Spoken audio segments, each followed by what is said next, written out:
Olá, gente querida! Hoje é segunda-feira, dia 31 de julho.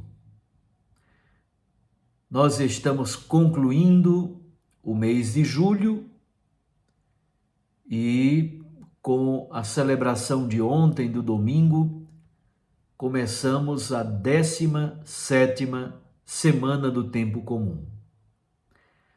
A igreja hoje celebra a memória de Santo Inácio de Loyola, fundador da Companhia de Jesus, os jesuítas. Inácio nasceu em Loyola, na Espanha. Aprendeu os hábitos nobres na corte de um parente. Ele era soldado a serviço do vice-rei de Navarra. Quando aconteceu a tomada da fortaleza de Pamplona, Santo Inácio foi gravemente ferido. Permaneceu por um longo tempo se recuperando e, nesse período, ele se dedicou à leitura da vida dos santos, sobretudo a chamada Legenda Áurea de Jacopo de Voragine. Ele iniciou uma peregrinação à Terra Santa, buscou orientação junto aos monges beneditinos de Montserrat, fez um retiro prolongado em Manresa. Isso foi a matriz, foi a base dos exercícios espirituais que Inácio e os jesuítas depois espalharão pelo mundo inteiro até hoje. Nesse retiro, em Manresa, ele aprofundou a sua conversão e a sua vocação ao presbiterado. Na Universidade de Paris, com alguns colegas de estudo, em 1528, Santo Inácio colocou as bases da Companhia de Jesus, a ordem religiosa que ele fundou.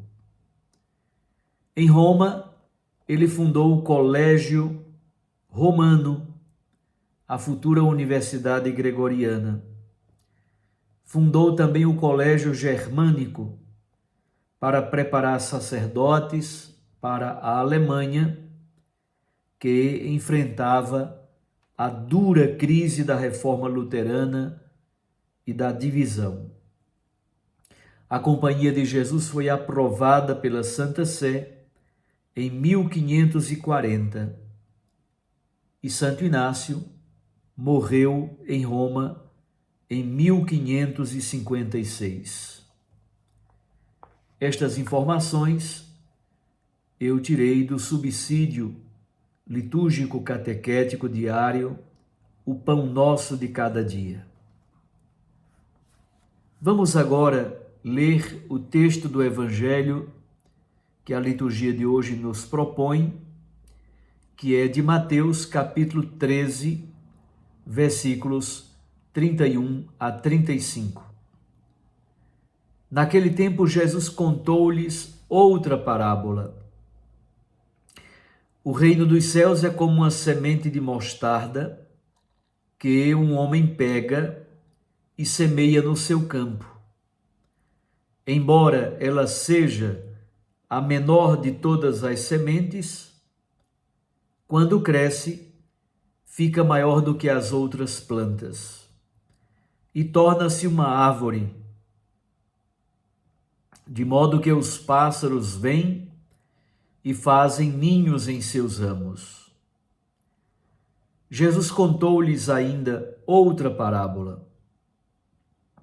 O reino dos céus é como o fermento que uma mulher pega e mistura com 3 porções de farinha, até que tudo fique fermentado.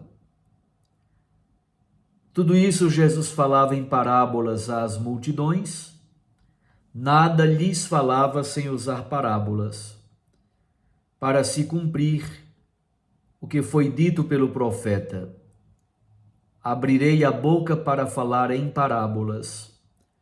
Vou proclamar coisas escondidas desde a criação do mundo. Palavra da salvação. Glória a vós, Senhor. Minhas irmãs e meus irmãos,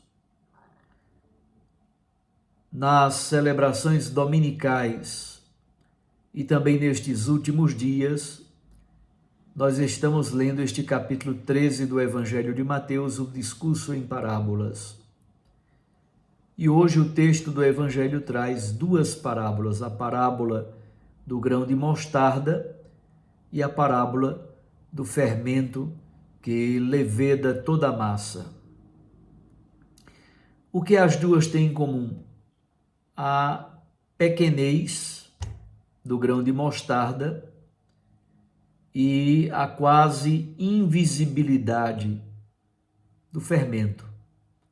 Praticamente é imperceptível, mas é eficaz e faz a massa crescer.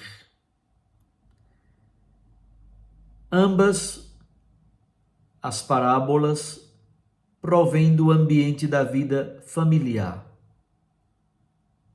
Uma espécie de pomar, uma espécie de horto, onde se plantam verduras e aí se planta o pé de mostarda. E a outra parábola vem da observação que Jesus faz da preparação cotidiana do pão. Certamente, muitas vezes, ele viu Maria preparando o pão para a sua casa, para a sua família. Talvez até Jesus tenha ajudado Maria a sovar a massa, a preparar a massa para fazer o pão. Pequenez e invisibilidade. A pequenez da semente de mostarda contrasta com a grandeza da árvore. Na semente está o mistério da planta. É uma bela metáfora para compreender a vida cristã, as nossas comunidades, como o Evangelho em nós é capaz de produzir muitos frutos. Muitas comunidades pequeninas, escondidas, cheias de pessoas simples, mas são comunidades capazes de grande fecundidade, de uma força impressionante. Aí está a força e o dinamismo da pregação evangélica. Os pássaros que fazem os ninhos nos ramos da árvore simbolizam inclusive a universalidade das pessoas e dos povos da terra. Especialmente esta imagem é tirada de Ezequiel, capítulo 17, versículo 23. Os pássaros do céu, em Ezequiel, são as nações do mundo inteiro que se abrigam nesta árvore frondosa, que para nós cristãos é a pregação do Evangelho, é o próprio Cristo. Na missão, paciência e perseverança são fundamentais.